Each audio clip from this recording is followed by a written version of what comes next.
Hello everyone! Welcome back. This is our final video for our watercolor painting self-portrait project. In this video, we're going to be talking about our last 3 columns in this chart that we filled out a few weeks ago that's entitled the Creative Chance Challenge. Up to this point, you've seen instructional videos for the first 3 columns.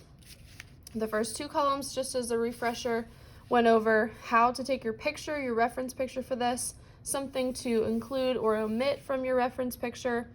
The angle of your camera was the first column. In the last video, you saw how I incorporated colored pencil on top of my watercolor paint. And this is hopefully completed at this point. Either your colored pencil, charcoal pencil, pen and ink, or coffee and tea on top of or integrated somehow into your watercolor painting. So this is what I have at this point. And as I go through these last 3 columns, I'm going to just describe to you what I understand for each of these instructions to mean, and these are very open to your own interpretation.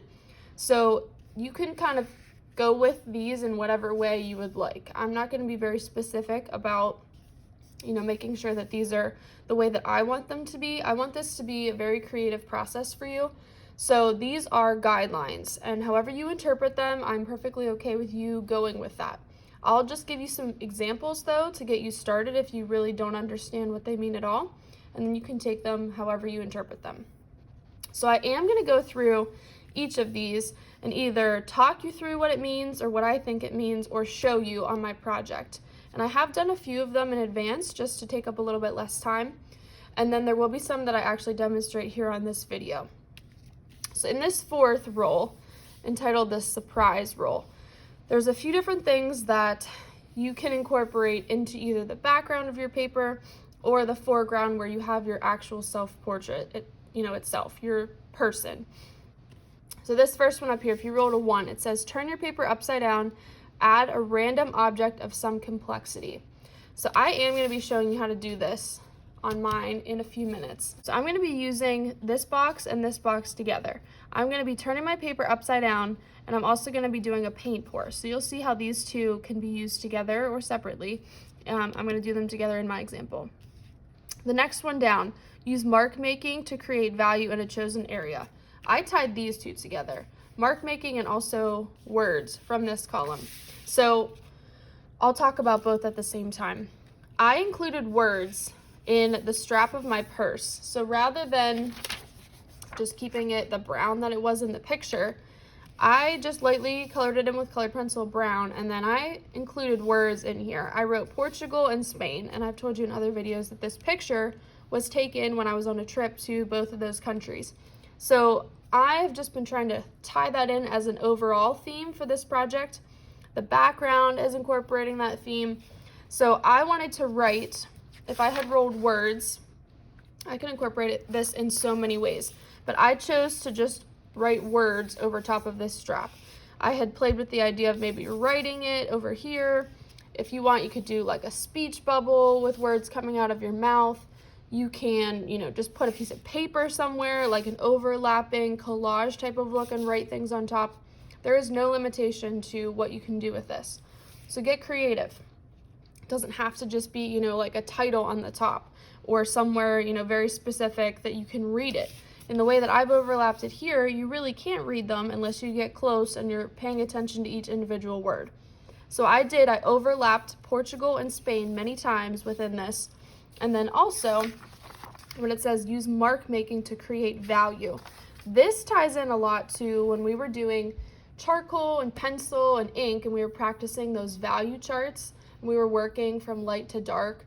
We were trying to make each of our boxes match the value charts. That was before Christmas time. We were practicing that.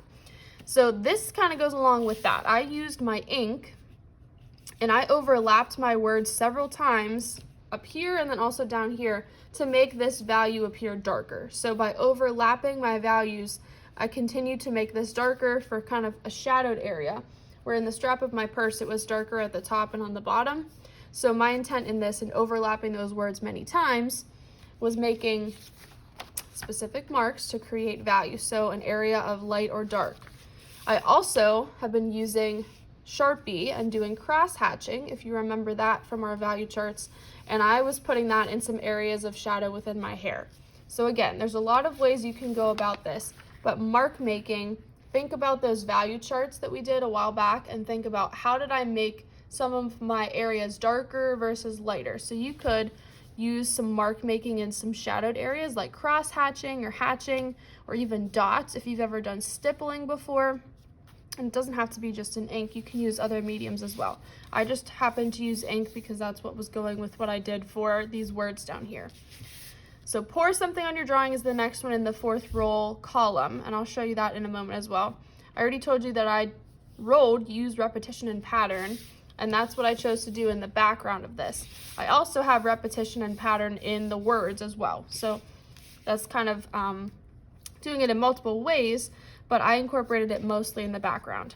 Step on it is pretty self-explanatory. I'm not going to demonstrate this one, but it depends on what shoes you have, I would say. If you roll this one and you're willing to get the soles of your shoes dirty, I encourage you to paint them and step on it, or use charcoal and step on it. There's a lot of different ways that we can go about this. But if you don't want to use your own shoe, think about maybe bringing in an old pair of shoes, or maybe a sibling's pair of shoes that they've grown out of. Or if you really don't want to use another pair of shoes at all, we could draw what looks like the outline of a shoe somewhere on your paper. And this final one is, you got to choose one of these. In the fifth roll, activate negative space is referring to the background mostly. So this area where you have yourself is considered positive space, or the foreground. Negative space, I had this all blank. So think about anywhere that's white being negative space, at least in your self-portrait here. So I wanted to activate that negative or blank space. So in order to do that, I made an interesting background. So for this one, just think, if you roll this, think about making an interesting background that's more than just a plain color. So somehow incorporating something in the background that's more than just a color. For words, we talked about this one as well. You can incorporate that in many different ways in many different areas of your project. Use overlapping with intention. I would consider yourself to not be included in this. So think about another way you can overlap either yourself that's already in this, or if you want to draw something in the background that you are overlapping, that would work as well. But think about when we talk about overlapping, there are two objects. One is covering over partially or completely an area of another part of an object that's underneath. So think about overlapping. For this one, you can do that again in many different ways. If you want to cut out newspaper or magazines, or you can draw something and cut it out and apply it to your paper. Or you can, literally just draw something on that would be overlapping over top of you or the background. That's what this one means. Cast a shadow and trace it. You need to think about using a strong light source, so either your phone flashlight or a flashlight or something else. We could turn off some of the lights or use a light box. But this one is mostly thinking about, when you're outside and you cast a shadow with your body, it's the same thought process. So either standing over your project or, holding up something over your project that would cast a shadow, and then you tracing it or someone else tracing it. So if I'm holding up, you can see the shadows right here from my fingers. And so I could do something over top of this that would cast a shadow onto my project, and then, so you can even see the shadow right here from my hand. And then I would trace over that and incorporate that somehow. You could paint it or color it or just leave it, an outline of what you've traced. So there's a lot of different ways you could go about this as well. Integrate and glue something that you already drew is what I rolled. So I'll be showing you that in a moment as well. You can think about using newspapers, you can think about using magazines, you can think about something that you've drawn. I'm not going to be super picky with this one, but essentially you need to be thinking about collage. So something that is not on your project, you need to cut it out and apply it on top. And then the final one as well is your choice. So I'm going to show you, I showed you mark making and words. I'm going to be doing the turning your paper upside down, pouring something, and then also integrating something that you already drew. This final one here is just adding something at the end that represents you, and I don't care what that is. So as long as it incorporates something in addition to what you've already done. So it can't just be, you know, I already did my drawing of myself, you know, the sunglasses represents me. I want you to be adding something in addition to what you already have. So think about adding something new at the very end that's a final mark making that kind of represents who you are. We're going to, for the paint pour, lay down some newspaper first so that this doesn't get super messy. So I'm going to do that. I also am using, in addition to just paint, something that I have in the room that if you would like to do a paint pour in this way, you can certainly feel free to use as well. And I'll show you what that is in a second here. So I got my newspaper down for protection here. I use this, it's called Floetrol. This is gonna help my paint flow. So it's gonna make it a little bit more runny, and then that will help it to flow on my paper and not just stick or glob on the surface like some acrylic paint will. I really want this to be runny enough that it is going to actually flow on my paper. And you could do this with watercolor paint, simply because watercolor paint, remember, we can make it very runny by just adding a lot of water. So if you wanted to do something with watercolor paint or your coffee or your tea, if you rolled that in the third column, you could certainly do it with that as well. I'm just doing acrylic paint because it's a little bit different, it's a little bit more vibrant, and I want it to really show up on top of my watercolor paint. So I've poured for myself in a cup some of this Floetrol, and I'm gonna add a little bit of paint to that, and then I'm gonna mix it up with a popsicle stick.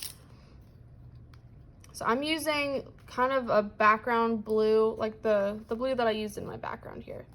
And I'm just gonna add a little bit to this. I don't want this to be an overwhelming amount of paint. I want there to be more Floetrol than paint in order for this to be runny. And I'm gonna mix just a little bit of this other blue color in as well, just to see what I get by mixing those together. Okay, now I'm gonna stir this up.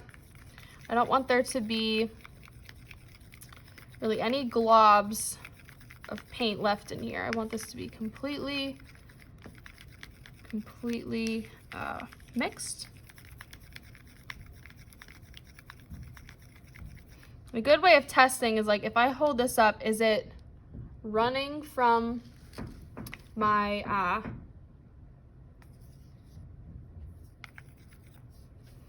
so a good way to test this is if I lift my popsicle stick with some paint, is it running pretty easily from my popsicle stick down onto my cup of paint? If it's kind of globbing, or it doesn't really look like it's flowing very easily, then maybe add a little bit more Floetrol.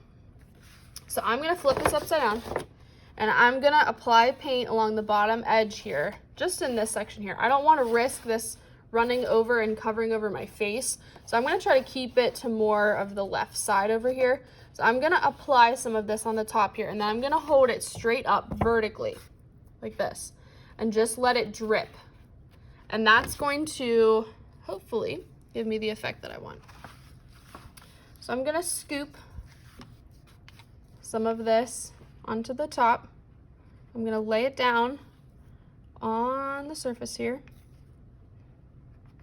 I want a decent amount of this so that it actually runs. And I'm going to then flip my paper vertically and just let this run down the surface. So you can kind of see this.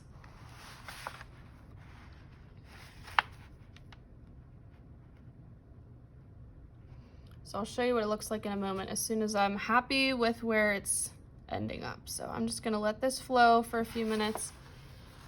If I don't like how it's going and I want to add more to this, like I think I want a little bit more of this running down, I'm gonna add a little bit more while it's vertical. All right, so I think I'm at a good stopping point. I also want to do this on the top as well. I'm gonna do this on the upper right-hand side because, so this is what I have. I'm gonna do this over here as well, just to kind of frame this on the top and the bottom. Now I'm being careful here because I really don't want this to completely go all over my face. I'm gonna just control this and really try to stop it before it runs over where my face is. Gonna add a little bit more here and here. Lift it up again.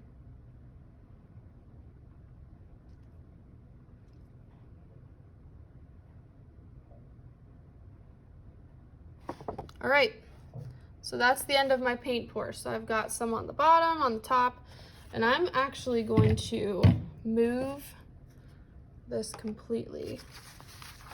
Flip over my newspaper because I don't want to get that all over the back. So I'll lay this down here so you can see I've got a paint pour on the bottom, on the top, and the final thing that I'm going to do, I'm going to wait for this to dry completely first, but I did cut out a picture of, well, I drew this and then I cut it out, the Spanish and the Portuguese flags, and that's going to really just bring my theme together.